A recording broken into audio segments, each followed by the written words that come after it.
approaching Soviet airspace. 20 minutes to drop off. Commencing internal depressurization. Equipment check. Arm main parachute. All right. You ready to go? Drop zone still showing a high pressure mass. Cav okay. Good. We've got high visibility.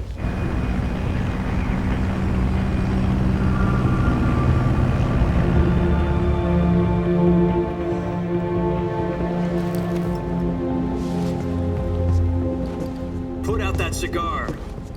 Connecting oxygen hose to interior connector. Put on your mask.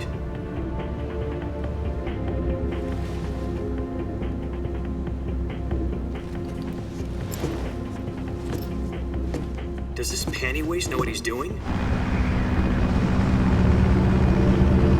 Approaching release point. 10 minutes to drop off. Hey, are you deaf? He said put out the cigar and put on your mask.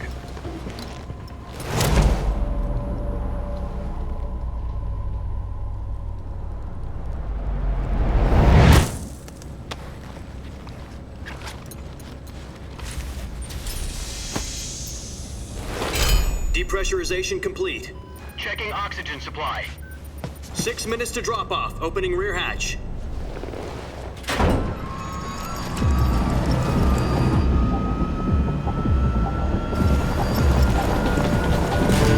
Sunrise.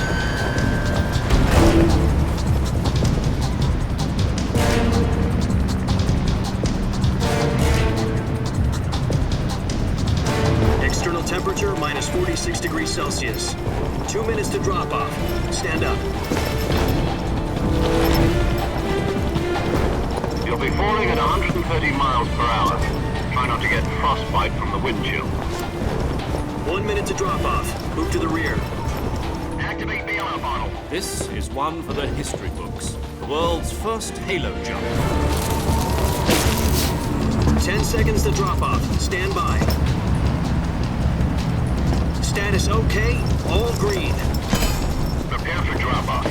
Countdown. 5, 4, 3, 2, 1. Spread your wings And fly. God be with you.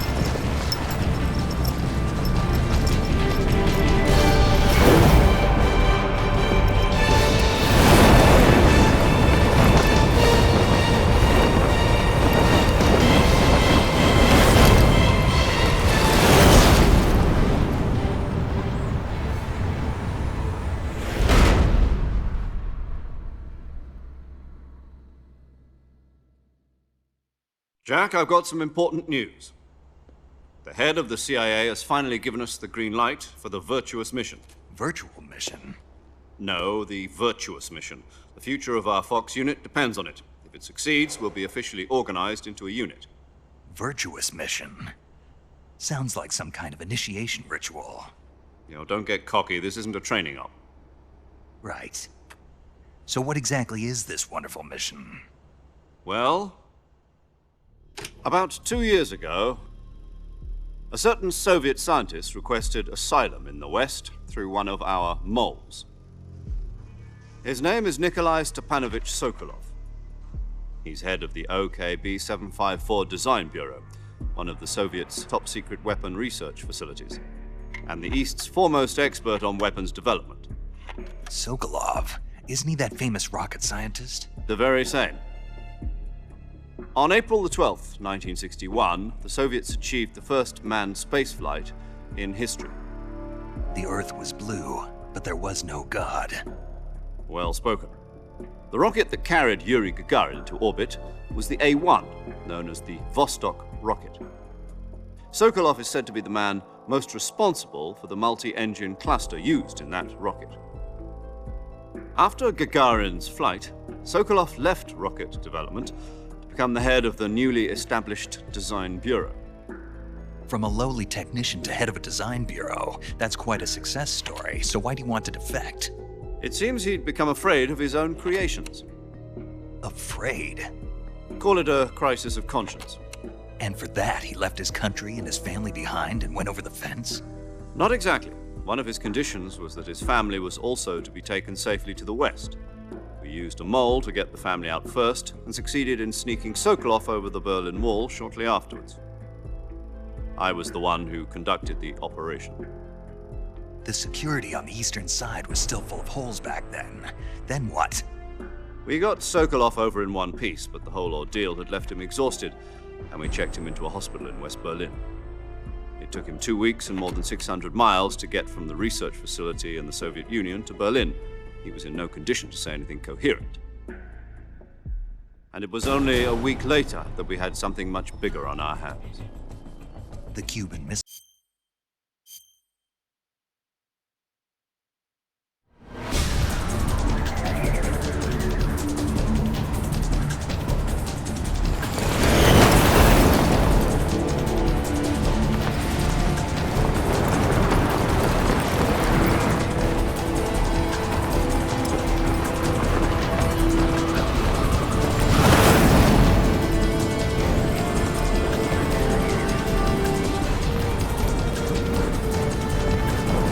Listen up, Jack. Your mission is to infiltrate Selino-Yarsk in the Soviet mountains, ensure the safety of Sokolov, and bring him back to the West.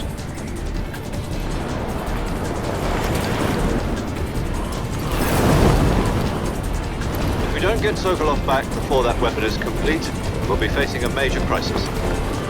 The clock is ticking.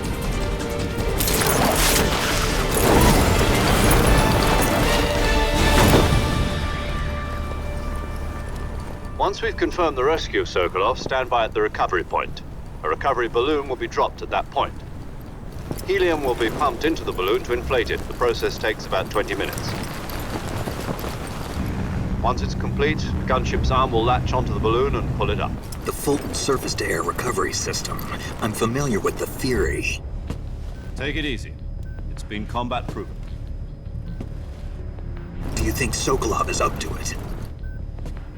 The shock will be less than during a parachute jump, and the arm can handle up to 500 pounds. So you're planning on going over the border in a single combat Talon? She's equipped with 2 6-barrel 20mm Vulcan cannons, as well as 2 40mm machine guns. Sounds like she could hold her own against a battalion of tanks. Even with the fuel in the reserve tank, we're facing a 4-hour time limit. If all goes well, it shouldn't take more than a few hours. Home in time for dinner. But if anything goes wrong, you'll be eating dinner, breakfast, and all the rest of your meals in the jungle.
Do you copy?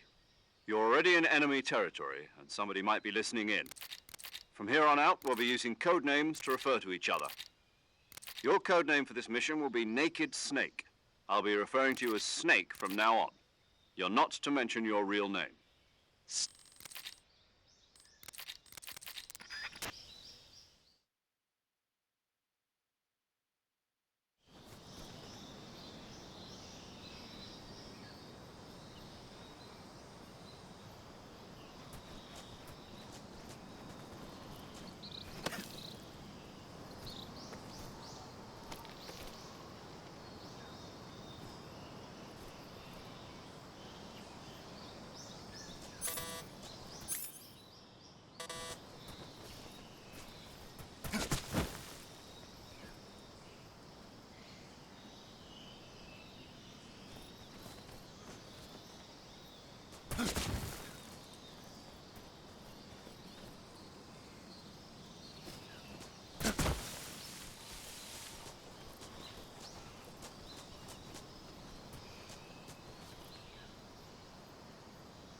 Snake, where do you think you're going? You can't expect to proceed with the mission without any weapons or equipment. First, you'll need to recover your back.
I see you've retrieved your backpack, Snake.